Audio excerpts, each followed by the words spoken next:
Hyundai has been teasing the swoopy IONIQ 7 Concept for years. It's finally going into production as the IONIQ 9. I'm Tom Volk for Driven Car Reviews, and I'm here to tell you all about it.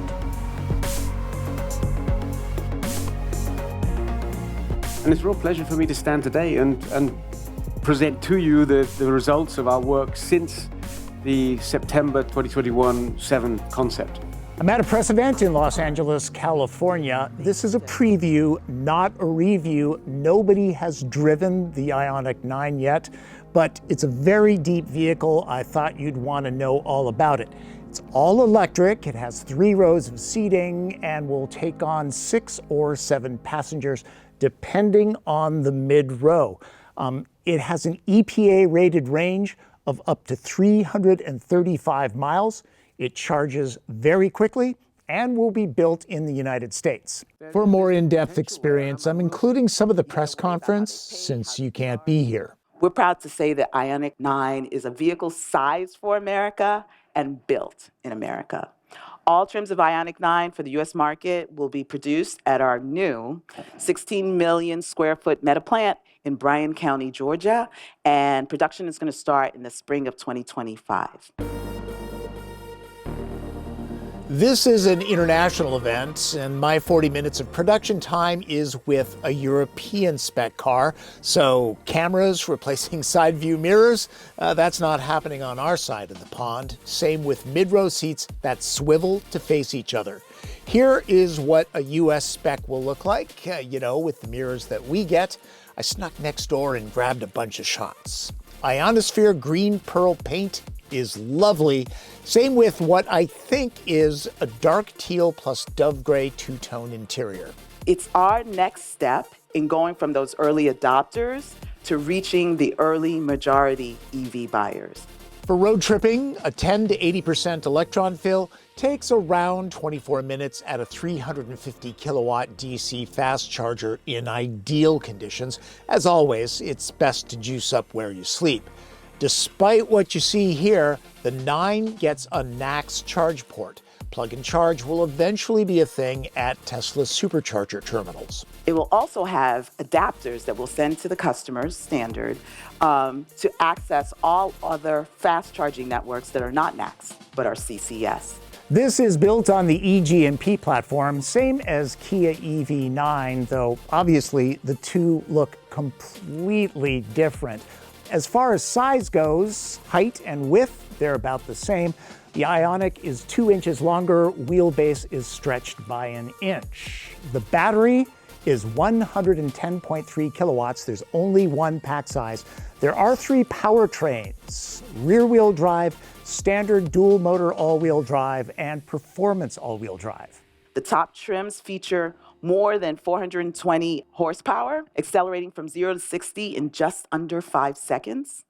Only the IONIQ 5N offers more power in our lineup. Seems Hyundai saved the best specs for itself. This is more powerful than EV9, and the IONIQ's battery is 10 kilowatt hours larger. It goes farther on a charge. We are targeting more than 300 miles of range for every trim. The only specific offered was the long-range rear-wheel drive model, EPA rated at 335 miles. Its estimated 0 to 60 sprint is a leisurely 8.4 seconds. The long-range all-wheel drive version hits that benchmark in 6.2 seconds. Performance models, just under 5. I'll assume that the drive modes and regen paddles work the same as those in IONIQ 5 and 6. All right, frunk or no frunk?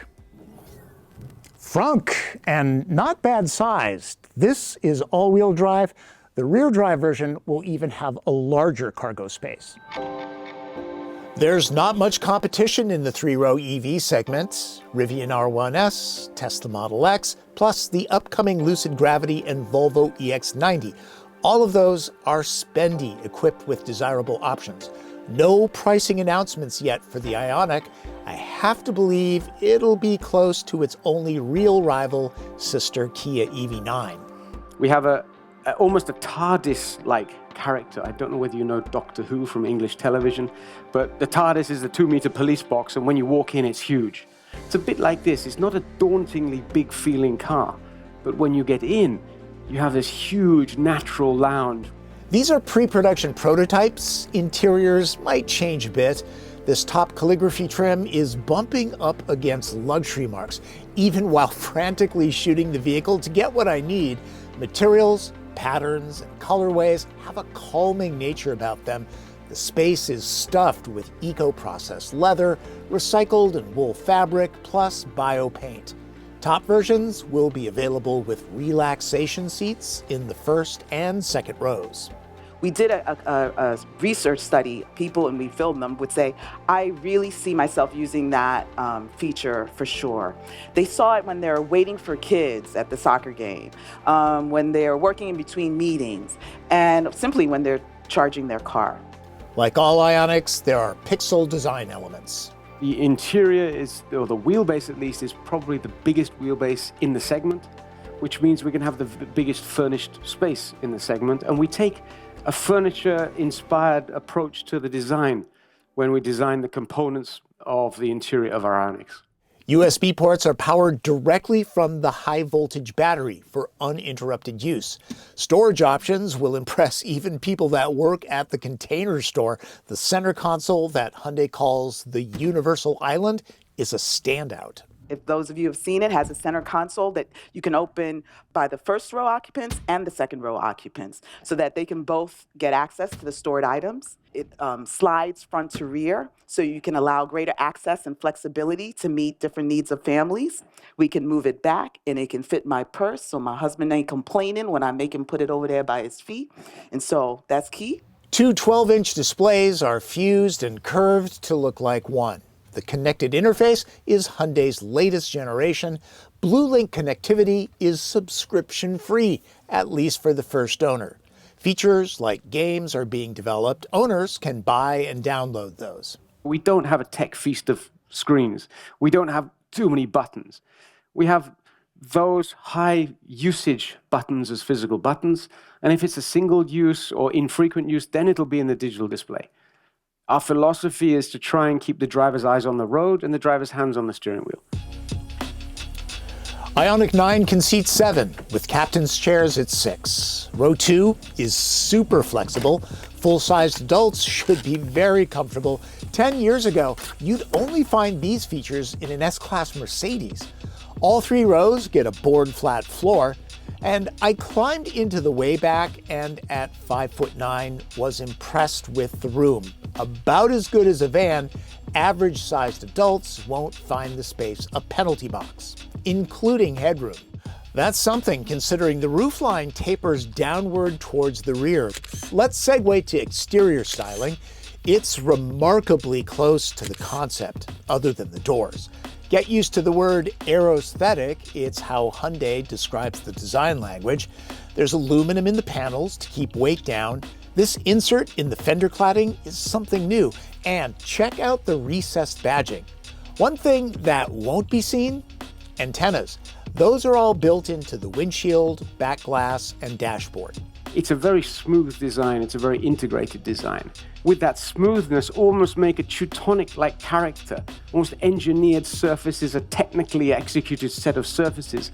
And as they move towards the rear of the vehicle, they accelerate inwards, creating a boat tail where the vehicle is narrowing towards the rear, which gives us this beautiful haunch and gives us a really clear separation line for the aerodynamics.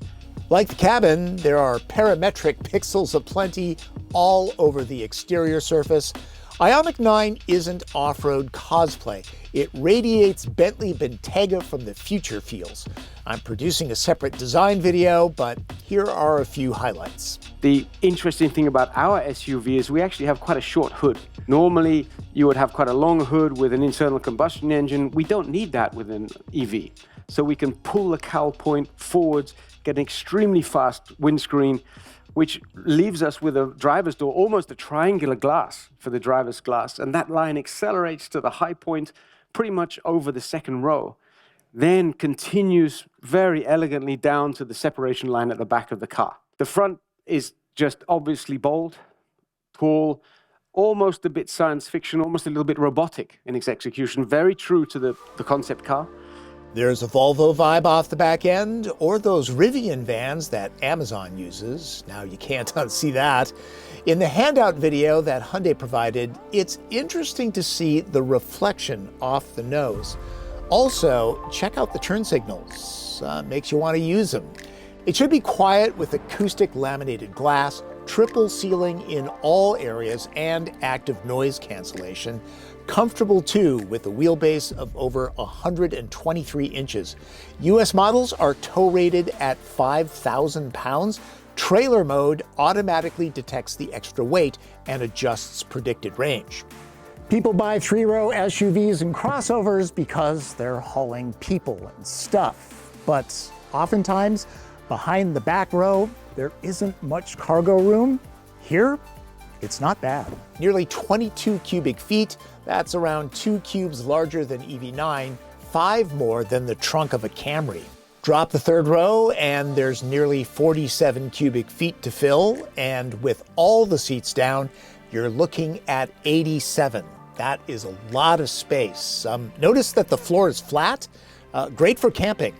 Also, for your glamping adventures, you can set the HVAC system to power only the rear part of the cabin. And so we were thinking of things like that. Like all IONIQ models, the 9 has vehicle-to-load ability, so if you're into tailgating, you can run electronics off the vehicle. IONIQ 9 will also have bi-directional charging capability, so the owners can utilize the vehicle's battery pack as a component in their total home energy ecosystem, so that in the event of a power outage, IONIQ 9 can provide emergency backup power.